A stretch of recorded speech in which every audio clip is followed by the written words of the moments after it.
Hello student welcome to एक्यूवर academy आज session पे तुम पॉलिटिकल साइंस टॉप 100 तुम एमसीक्यू डे डिस्कसन करबा जहाँ तुम बोर्ड एग्जाम बहुत इंपोर्टेंट पिला भिडियो को आरंभ रु शेष पर्यंत देख क्यों भी तुम प्रश्न से पचारि देउची ये हूँ तुम यूनिट 2 रो एमसीक्यू गुड़ाक प्रथम प्रश्न से कौन देख देख निम्नोक्त मध्यरु केउटी संघीय राष्ट्र लक्षण नुहे नमनीय संविधान एकक केंद्र सरकार क्षमता केन्द्रीकरण स्वाधीन न्यायपालिका 2024 एनुअल डे आसला प्रश्नटा पिला माने एक नंबर प्रश्न आंसर होची स्वाधीन न्यायपालिका।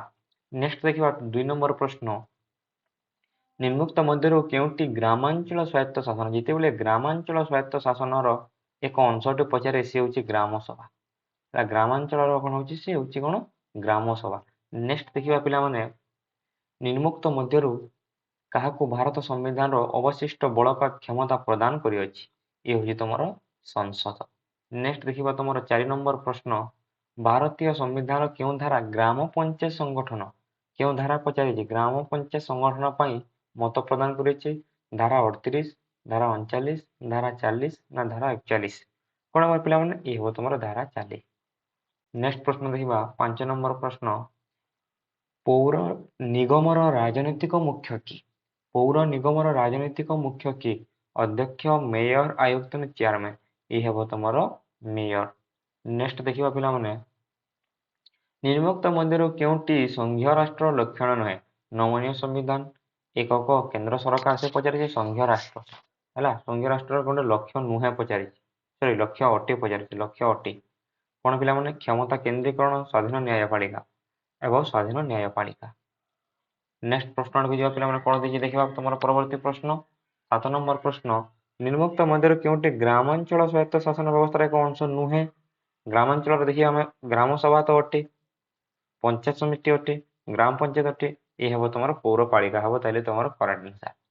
नेक्स्ट देखिए परवर्ती प्रश्न निम्नोक्त मध्यरु केउटी सहरांचल स्वायत्त शासन व्यवस्था एक अंश नुहे नुहे सहरांचल कोटा नुहे तुम पौरपालिका जिला परिषद पौर निगम विज्ञापित अंचल परिषद कौन जिला परिषद हम तुम करेक्ट आंसर। नेक्स्ट देखिबा संविधान क्यों धारा भारत राज्य मानकर एक संघ रूपे वर्णना करिछि संविधान क्यों धारा भारत को राज्य मानकर एक संघ रूपे वर्णना करिछि धारा 14 धारा 19 धारा 1 ना धारा 32 9 नंबर कौन हम धारा 1 हम मन रखते धारा 1 कौन भारत को राज्य मानकर एक संघ रूपे वर्णना करिछि। नेक्स्ट देखिबा किए तुम प्रश्न करिछि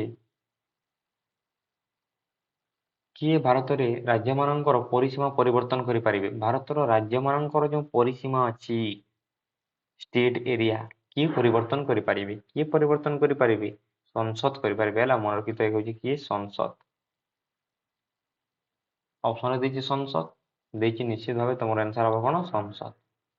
निम्नोक्त मध्यरु केउटी प्रत्याहार सह संपृक्त प्रत्याहार सहित संपृक्त ए होछि प्रत्यक्ष गणतंत्र ये हूँ तुम प्रत्यक्ष गणतंत्र।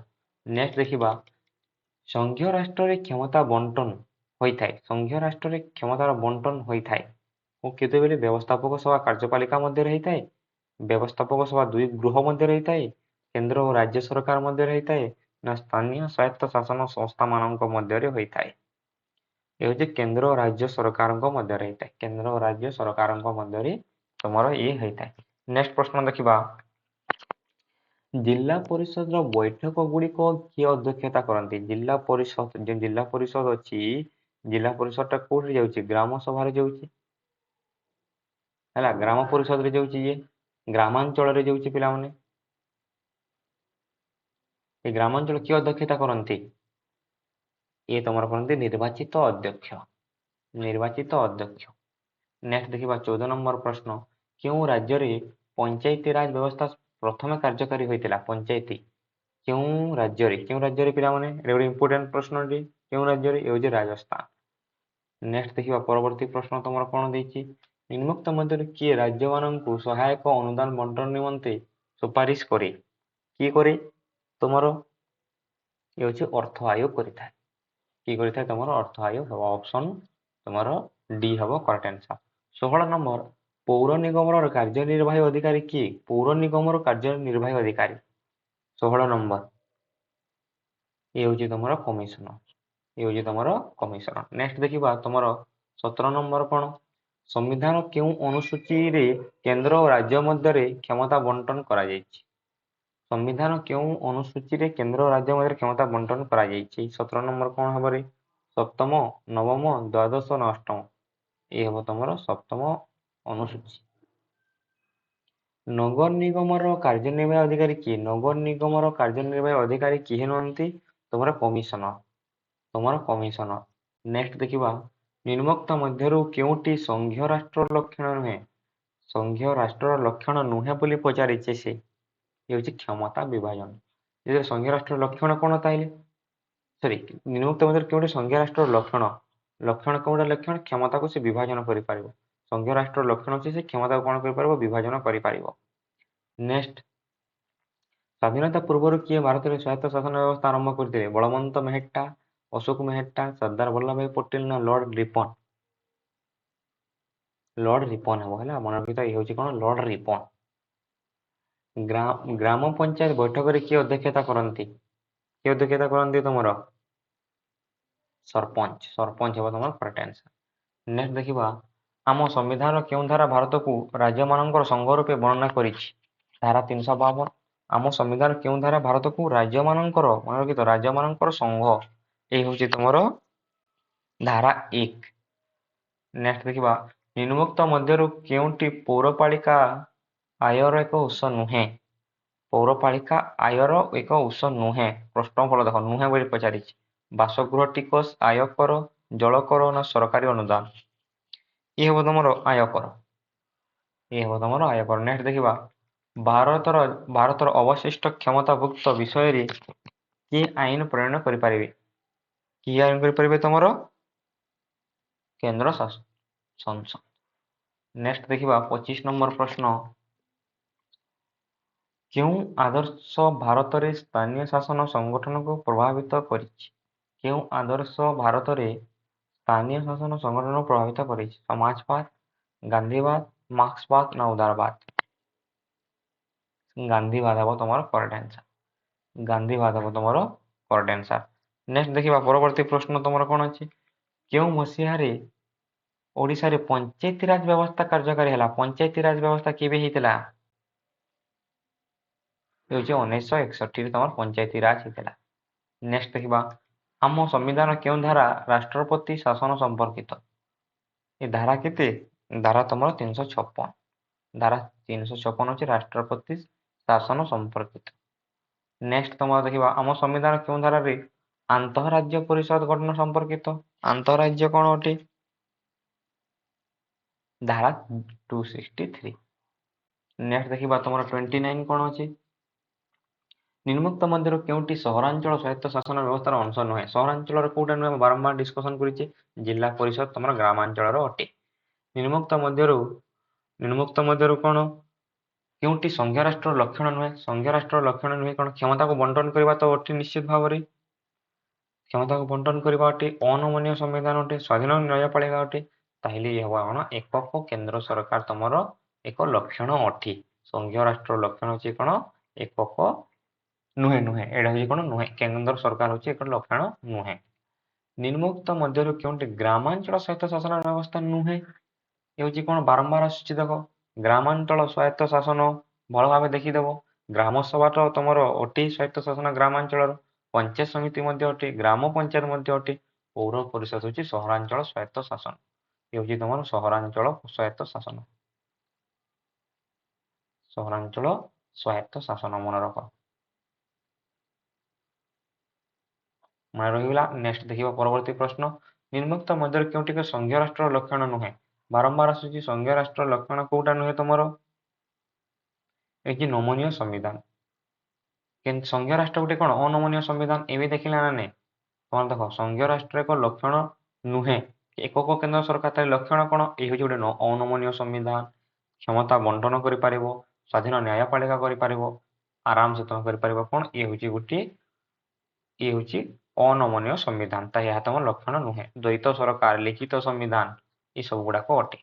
नेक्स्ट देखा 33 नंबर, किए भारत में प्राक स्वाधीनता समय स्वायत्त शासन व्यवस्था आरंभ करते, लॉर्ड रिपन, ଲର୍ଡ ରିପନ। ୟା ନାମ ଟିକେ ଭଲ ଭାବରେ ଦେଖିବ, ଲର୍ଡ ରିପନ। ନିମ୍ନୋକ୍ତ ମଧ୍ୟରୁ କେଉଁ ସ୍ୱାୟତ୍ତ ସହର ଅଂଶ ନୁହେଁ? ଦେଖ ପୁଣି ଆସୁଛି, ବାରମ୍ବାର ଆସୁଛି। ଦେଖ ସହରାଞ୍ଚଳ, ଗ୍ରାମାଞ୍ଚଳ ବାରମ୍ବାର ଆସୁଛି, ଦେଖିବ ହେଲା। ଗ୍ରାମାଞ୍ଚଳ, ଗ୍ରାମାଞ୍ଚଳ, ଗ୍ରାମାଞ୍ଚଳରେ କିଏ? ଜିଲ୍ଲା ପରିଷଦ ଆସିବେ, ଜିଲ୍ଲା ପରିଷଦ ଆସିବେ। ତାପରେ ତମର ଗ୍ରାମ ସଭା ଆସିବ ହେଲା। ବିଜ୍ଞାପିତ ଅଞ୍ଚଳ ପରିଷଦ ଆସିବ, ଏ ବିଜ୍ଞାପିତ ଅଞ୍ଚଳ ପରିଷଦ ଆସିବ ହେଲା। ତାପରେ ଆଉ କଣ ଆସିବ ତମର? ପୌରପାଳିକା ଆସିବ, ପୌର ନିଗମ ଆସିବ, ସହରାଞ୍ଚଳ ତାହେଲେ ତମର ହଉଛି ଜିଲ୍ଲା ପରିଷଦ। ତମ ଜିଲ୍ଲା ପରିଷଦ ହଉଛି ତମର କଣ? ଏ ହଉଛି ଗ୍ରାମାଞ୍ଚଳ ସ୍ୱାୟତ୍ତ ଶାସନ। ମନେ ରହିଲା ଗ୍ରାମାଞ୍ଚଳ, ସହରାଞ୍ଚଳ। ନେକ୍ସଟ ଦେଖିବା, ଗ୍ରାମ ପଞ୍ଚାୟତ ବୈଠକର କିଏ ଅଧ୍ୟକ୍ଷତା କରନ୍ତି? ତମର ପଞ୍ଚାୟତର ଅଧ୍ୟକ୍ଷତା କିଏ ରେ? ତ ବହୁତ ଇଜି ପ୍ରଶ୍ନ, ସରପଞ୍ଚ। ନିମ୍ନୋକ୍ତ ମଧ୍ୟରୁ କେଉଁ ସ୍ତରରେ ପଞ୍ଚାୟତିରାଜ ବ୍ୟବସ୍ଥା ପଞ୍ଚାୟତ ସମିତି ଗଠନ କରିଥାଏ? ଇଏ ହଉଛି ତମର ମଣ୍ଡଳ, ଇଏ ହଉଛି ତମର ମଣ୍ଡଳ ହେଲା। ନେକ୍ସଟ ଦେଖିବା ଏକ୍ସପେକ୍ଟେଡ କ୍ୱେଶ୍ଚନ, ଯୁକ୍ତରାଷ୍ଟ୍ର ଆମେରିକା ଓ ଅଷ୍ଟ୍ରେଲିଆରେ ଅବଶିଷ୍ଟ କ୍ଷମତା, ଯୁକ୍ତରାଷ୍ଟ୍ର ଆମେରିକା ଓ ଅଷ୍ଟ୍ରେଲିଆରେ ଅବଶିଷ୍ଟ କ୍ଷମତା କାହାକୁ ପ୍ରଦାନ କରାଯାଇଛି? ସେ ପ୍ରଶ୍ନ କରୁଛି କଣ କଣ? ଦେଖ ପିଲାମାନେ, କେନ୍ଦ୍ର ସରକାର, ରାଜ୍ୟ ସରକାର, ଜିଲ୍ଲାପାଳ ନା ସରପଞ୍ଚ? ଏ ହଉଛି ତମର ରାଜ୍ୟ ସରକାର, ଏ ହଉଛି ତମର ରାଜ୍ୟ ସରକାର। ତାପରେ ଦେଖିବା କେଉଁ ଧାରା ଅନୁସାରେ ସମ୍ବିଧାନ ସଂଶୋଧନ ଆଇନ କେବଳ ସଂସଦ ଦ୍ୱାରା ଆଗତ କରିଥାଏ? ଏ ହେବ ତମର 368, ଏ ହେବ ତମର 368। କେଉଁ ମସିହାରେ ଓଡ଼ିଶାରେ ପଞ୍ଚାୟତିରାଜ ବ୍ୟବସ୍ଥା ପ୍ରଚଳନ କରିଥିଲା? କେବେ ପଞ୍ଚାୟତିରାଜ ବ୍ୟବସ୍ଥା ପ୍ରଚଳନ ହେଇଥିଲା? କେବେ ହେଇଥିଲା ପିଲାମାନେ? 2 ପରେ 6 ଆସିଯାଇଛି ହେଲା। ମୁଁ 3-4 କ୍ୱେଶ୍ଚନ ମୁଁ ଆଣିଦେବି ହେଲା। ଏ ହଉଛି ତମର କେବେ? 1961, ଏ ହଉଛି 1961। ତାପରେ ଦେଖିବା ଗ୍ରାମାଞ୍ଚଳର ମୁଖ୍ୟକୁ କଣ କୁହାଯାଏ? ଗ୍ରାମ ପଞ୍ଚାୟତର ମୁଖ୍ୟକୁ କଣ? ସରପଞ୍ଚ। ପୌର ପରିଷଦକୁ ଭାଙ୍ଗିଦେଲେ ଜିଲ୍ଲାପାଳ ପରିଚାଳନା ଦାୟିତ୍ୱ କାହା ହାତକୁ ନେଇଥାନ୍ତି? ଜିଲ୍ଲାପାଳ ହାତକୁ ନେଇଥାନ୍ତି ହେଲା, ଜିଲ୍ଲାପାଳ ହାତକୁ ନେଇଥାନ୍ତି। 9 ନମ୍ବର ପ୍ରଶ୍ନ ଦେଖିବା, ଜଣେ ସରପଞ୍ଚକୁ ତାଙ୍କ କାର୍ଯ୍ୟକାଳ ପୂର୍ବରୁ କିଏ କାର୍ଯ୍ୟରୁ ଅନ୍ତର କରିପାରନ୍ତି? କିଏ କାର୍ଯ୍ୟରୁ ଅନ୍ତର କରିପାରନ୍ତି? 9 ନମ୍ବର କଣ ହେବ? ଏ ହେବ ପଞ୍ଚାୟତର 2/3 ସଦସ୍ୟ ବା ରାଜ୍ୟ ସରକାର। ତାପରେ ଦେଖିବା ଓଡ଼ିଶାରେ କେତୋଟି ପଞ୍ଚାୟତ ସମିତି ଅଛି? ବର୍ତ୍ତମାନ 314। କିଏ ଜିଲ୍ଲା ପରିଷଦର ମୁଖ୍ୟ ଅଟନ୍ତି? ଜିଲ୍ଲା ପରିଷଦର ମୁଖ୍ୟ କିଏ ଅଟନ୍ତି? ନିର୍ବାଚିତ ଚେୟାରମ୍ୟାନ ନିର୍ବାଚିତ ହୁଅନ୍ତି ସେ। ନେକ୍ସଟ ଦେଖିବା ସମ୍ବିଧାନର କେଉଁ ସଂଶୋଧନ ନଗରାଞ୍ଚଳ ସ୍ୱାୟତ୍ତ ଶାସନ ସମ୍ପର୍କିତ? ଏ ହେଉଛି 74ତମ। ଏ ହେବ କଣ? 74ତମ ହେବ କରେକ୍ଟ ଆନ୍ସର। ସମ୍ବିଧାନର କେଉଁ ସଂଶୋଧନ ଗ୍ରାମାଞ୍ଚଳ ସ୍ୱାୟତ୍ତ ଶାସନ ସମ୍ପର୍କିତ? ଇମ୍ପୋର୍ଟାଣ୍ଟ। ତ କଣ ହେବ ପିଲାମାନେ ଆନ୍ସର? 73ତମ ହେବ କରେକ୍ଟ ଆନ୍ସର ହେଲା। ନେକ୍ସଟ ଦେଖିବା ଭାରତ ରାଜ୍ୟମାନଙ୍କର ଏକ ଡ୍ୟାଶ, ଭାରତ ରାଜ୍ୟମାନଙ୍କର ଏକ ଡ୍ୟାଶ କଣ ରେ ପିଲାମାନେ? ସମ୍ମିଳନ ବା ସମଷ୍ଟି, ସମ୍ମିଳନ ବା ସମଷ୍ଟି। କୁଆଡ଼େ ଗଲା? ସମ୍ମିଳନ ବା ସମଷ୍ଟି ହେଲା। ବାକି ଏମସିକ୍ୟୁ ଗୁଡାକ ଯୋଉ ଛାଡି ହେଇଯାଇଛି ଦେଖ, ଏଠାରେ 15 ପରେ 19 ଆସିଛି, 12 ପରେ 15 ଆସିଛି, ଏଗୁଡାକ ମୁଁ ତମକୁ ଦେଇଦେବି ହେଲା, ଚିନ୍ତା କରନି। ନେକ୍ସଟ ଦେଖିବା ଇମ୍ପୋର୍ଟାଣ୍ଟ ଗୁଡାକ ନା ସବୁ। ଭାରତ ଆକାରରେ ଡ୍ୟାଶ ହେଲେ ମଧ୍ୟ ପ୍ରକୃତିରେ କଣ ହେବ ତମର? ଏ ହଉଛି ସଂଘୀୟ ଏବଂ ଐକିକ, ସଂଘୀୟ ଏବଂ ଐକିକ। କୁଆଡ଼େ ଗଲା? ଦେଖ ଭାରତ ଆକାରରେ ହଉଛି ଗୋଟେ ସଂଘୀୟ, ଏ ହେବ ତମର ସଂଘୀୟ, ହେଲେ ମଧ୍ୟ ପ୍ରକୃତିରେ କଣ? ଐକିକ।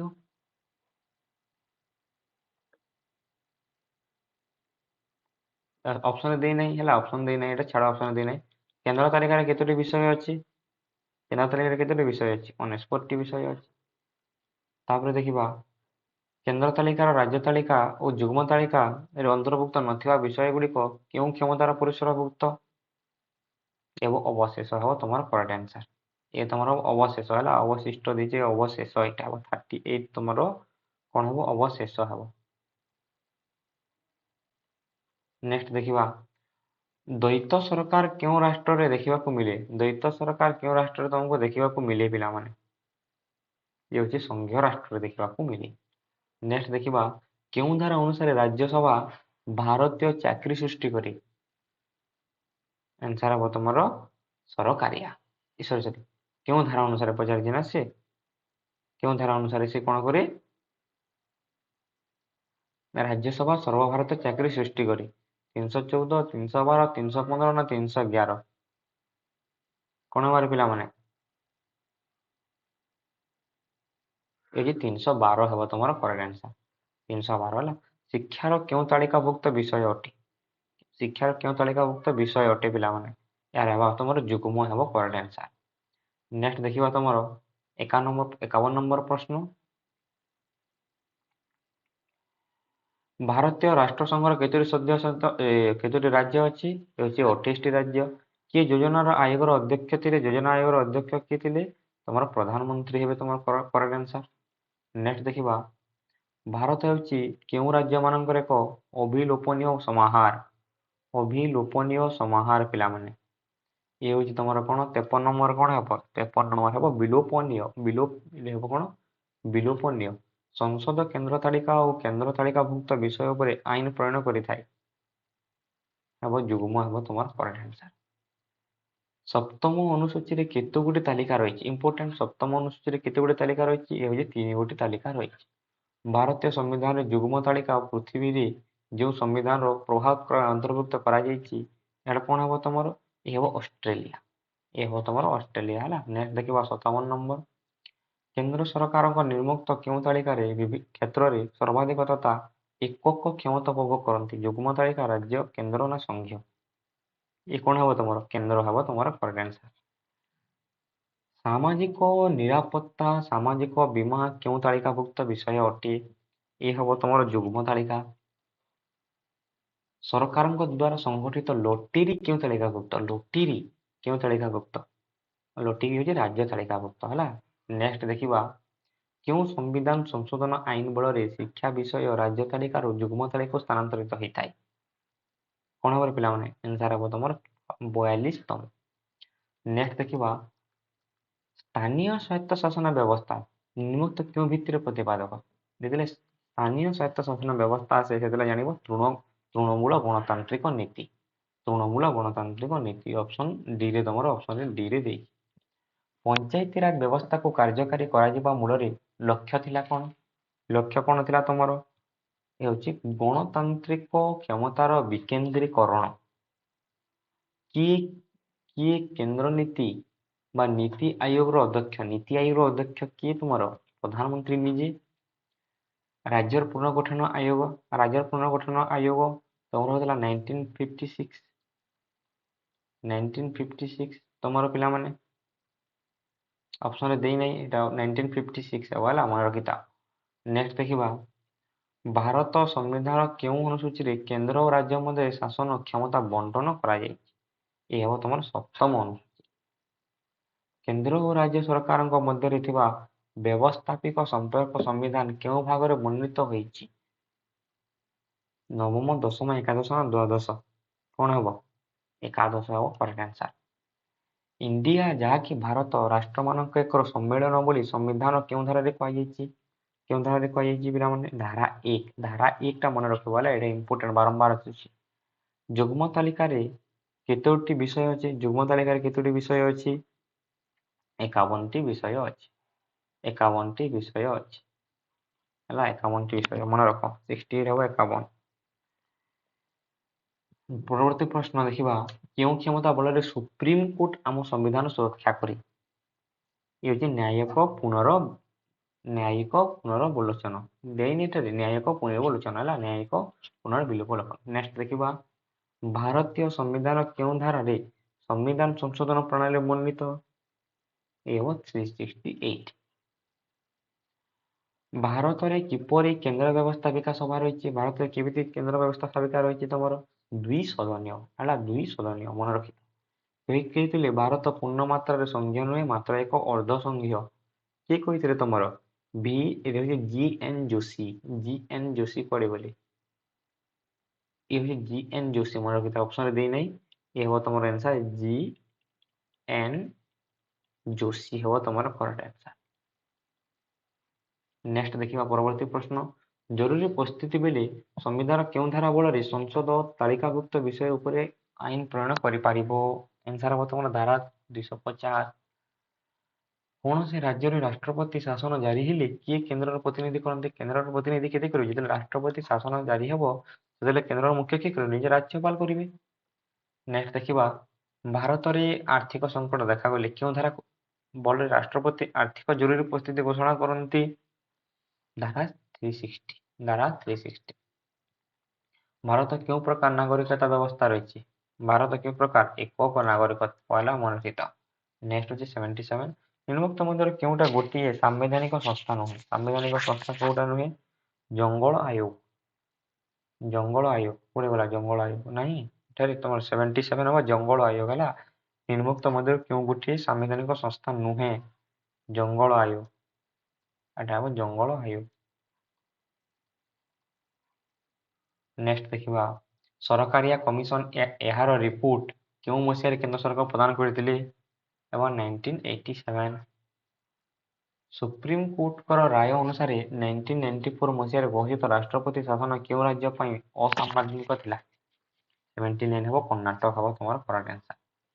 80 ନମ୍ବର 1982 ମସିହାରେ କେଉଁ ରାଜ୍ୟରେ ହେତୁଆଳା ଅସାମ୍ବିଧାନିକ ବାହିନୀ ଗଠନକୁ ସମସ୍ତେ ଅଣ-ଇଂରେଜ ଶାସିତ ରାଜନୈତିକ ଦଳମାନେ ବିରୋଧ କରିଥିଲେ? ଏ ହେବ ତମର ତ୍ରିପୁରା। ତ୍ରିପୁରା ହେଲା, ମନେ ରଖିଥାଅ। ନେକ୍ସଟ ଦେଖିବା କେଉଁ ରାଷ୍ଟ୍ରରେ ଗୋଟିଏ ହେଲେ କେନ୍ଦ୍ର ସରକାର ଓ ଅନେକ ରାଜ୍ୟ ସରକାର ଥାନ୍ତି ତାକୁ କି ରାଷ୍ଟ୍ର କୁହାଯାଏ? ଯେତେବେଳେ ଗୋଟିଏ ରାଷ୍ଟ୍ରରେ ଗୋଟିଏ ହେଲେ କେନ୍ଦ୍ର ସରକାର ଥିବ ଓ ଅନେକ ଗୁଡ଼ିଏ ରାଜ୍ୟ ସରକାର ଥିବେ ସେତେବେଳେ ତାକୁ କୁହାଯିବ ସଂଘୀୟ ରାଷ୍ଟ୍ର। ତାକୁ କହିବା କଣ? ସଂଘୀୟ ନୁହେଁ ହେଲା, ସଂଘୀୟ ରାଷ୍ଟ୍ର। ରାଷ୍ଟ୍ରସଂଘ କେଉଁ ଲାଟିନ ଶବ୍ଦରୁ ଆସିଛି? ରାଷ୍ଟ୍ରସଂଘ ଫଏଡସ୍। କେଉଁ ରାଷ୍ଟ୍ରସଂଘ? ଫଏଡସ୍। 1869 ମସିହାରେ କେଉଁ ରାଜ୍ୟର ନାମ ପରିବର୍ତ୍ତନ କରାଯାଇ ତାମିଲନାଡୁ ରଖାଗଲା? ତାମିଲନାଡୁ କାହାର ନା ଥିଲା ତମର ପିଲାମାନେ? ଏଟା ହଉଛି ମାନ୍ଦ୍ରାଜ ବା ମାଡ୍ରାସ। ମାଡ୍ରାସ ଆସିଲେ କରିବ, ମାନ୍ଦ୍ରାଜ ଆସିଲେ କରିବ। 2000 ମସିହାରେ ରାଜ୍ୟ ବିଭାଜନ ଘଟି 3ଟି ରାଜ୍ୟ ଗଠିତ ହୋଇଥିଲା। ମାତ୍ର ନିମ୍ନଲିଖିତ ମଧ୍ୟରୁ କେଉଁଟି ତନ୍ମଧ୍ୟରେ ଗୋଟିଏ ନୁହେଁ? ହେଉଛି ଉତ୍ତରାଖଣ୍ଡ ଅଟେ, ଛତିଶଗଡ଼ ଅଟେ, ଝାରଖଣ୍ଡ ଅଟେ, ଅରୁଣାଚଳ ପ୍ରଦେଶ ହେବ କରେକ୍ଟ ଆନ୍ସର। ଅରୁଣାଚଳ ପ୍ରଦେଶ ହେବ କରେକ୍ଟ ଆନ୍ସର। 85 ଯିବା। ରାଜ୍ୟ ଶାସନ ବିଷୟରେ ପାକ୍ଷିକ ବିବରଣୀ କିଏ ରାଷ୍ଟ୍ରପତି ନିକଟକୁ ପଠାନ୍ତି? ରାଜ୍ୟପାଳ ପଠାନ୍ତି। ପଞ୍ଜାବ ବିଭାଜନ ଘଟି କେଉଁ ବର୍ଷ ପଞ୍ଜାବ, ହରିୟାଣା, ଚଣ୍ଡିଗଡ଼ ହେଇଥିଲା ଓ କେନ୍ଦ୍ର ଶାସିତ ଅଞ୍ଚଳରେ ଗଠିତ ହେଇଥିଲା? 86। ଏ ହେବ ତମର 1966। ଅପସନରେ ଦେଇଛି 1966। ନିମ୍ନଲିଖିତ ବିଷୟ ମଧ୍ୟରୁ କେଉଁଟି କେନ୍ଦ୍ର ସରକାରଙ୍କ ଅଧୀନରେ ଆସେ? କେନ୍ଦ୍ର ସରକାରଙ୍କ ଅଧୀନରେ କଣ ଆସେ? କେନ୍ଦ୍ର ସରକାର ଅଧୀନରେ କଣ ଆସେ ପିଲାମାନେ? ତମର କୃଷି ଆସେ ନା କାରାଗାର ଆସେ ନା ଜନସ୍ୱାସ୍ଥ୍ୟ ଆସେ ନା ବ୍ୟାଙ୍କିଙ୍ଗ ଆସିବ ହେଲା। ସମ୍ପତ୍ତି ଯୁଗ୍ମ ତାଲିକାରେ କେତେ ବିଷୟ ଅନ୍ତର୍ଭୁକ୍ତ? ସମ୍ପତ୍ତି ଏ ହେବ 52 ହେବ ତମର କରେକ୍ଟ ଆନ୍ସର। କେଉଁ ବିଷୟ ଏକ କାଳୀନ ସମସ୍ତ ତାଲିକାରେ ଆସେ? 89 ହେବ ଖବର କାଗଜ। 90 ନମ୍ବର ପ୍ରଶ୍ନ ନିମ୍ନଲିଖିତ ମଧ୍ୟରୁ କେଉଁଟି ସଠିକ ଭାବେ ମେଳ ଖାଉନାହିଁ? ସଠିକ ଭାବେ ତମର ମେଳ ଖାଉନାହିଁ ପିଲାମାନେ। ତାଲିକା ବୀମାଟା ଠିକ ଅଛି ହେଲା, ତାପରେ ତୁମ ମେଳ ଖାଉନି କଣ? ରାଜ୍ୟ ତାଲିକା ଓ ଯୋଗାଯୋଗ, ରାଜ୍ୟ ତାଲିକା ଯୋଗାଯୋଗ ଏଇଟା ଠିକ ଅଛି, ସମବାୟ ତାଲିକା ଲାଗୁନି ହେଲା, ଏଇଟା ହେବ ଆନ୍ସର। ଭାରତୀୟ ସମ୍ବିଧାନ କେଉଁ ଅଂଶରେ କେନ୍ଦ୍ର ରାଜ୍ୟ ସମ୍ପର୍କ ବିଷୟରେ ଉଲ୍ଲେଖ କରାଯାଇଛି? ଭାଗ 11 ହେଲା, ଭାଗ 11 ମନେ ରଖିଥାଅ। ଅପସନ ଏ ହେବ କରେକ୍ଟ ଆନ୍ସର। ନିମ୍ନଲିଖିତ ବିଷୟ ମଧ୍ୟରୁ କେଉଁଟି ରାଜ୍ୟ ସରକାରଙ୍କ ଦ୍ୱାରା ଆଦାୟ ସଂଗ୍ରହ ରଖାଯାଏ? କଣ ହେବ? 92 ପିଲାମାନେ ଏ ସବୁ ହେବ ହେଲା, ଏ ବି ସି ସବୁ ହେବ। 93 ଦେଖିବା ନିମ୍ନଲିଖିତ ମଧ୍ୟରୁ କେଉଁଟି ପ୍ରଶାସନିକ ସଂସ୍କାର ଆୟୋଗ ସହିତ ଜଡ଼ିତ ନୁହେଁ? ଇଏ ହେବ ସରକାର କମିଶନ। ନେକ୍ସଟ ଦେଖିବା ନିମ୍ନଲିଖିତ ମଧ୍ୟରୁ କେଉଁଟି ସଠିକ ଭାବରେ ମେଳ ଖାଉନାହିଁ? ସଠିକ ଭାବରେ ମେଳ ଖାଉନାହିଁ, ଠିକ ଅଛି, ଠିକ ଅଛି, ଏଠି ଅଛି ପୁଞ୍ଜି ଆୟୋଗ 2001 ହୋଇନଥିଲା ହେଲା।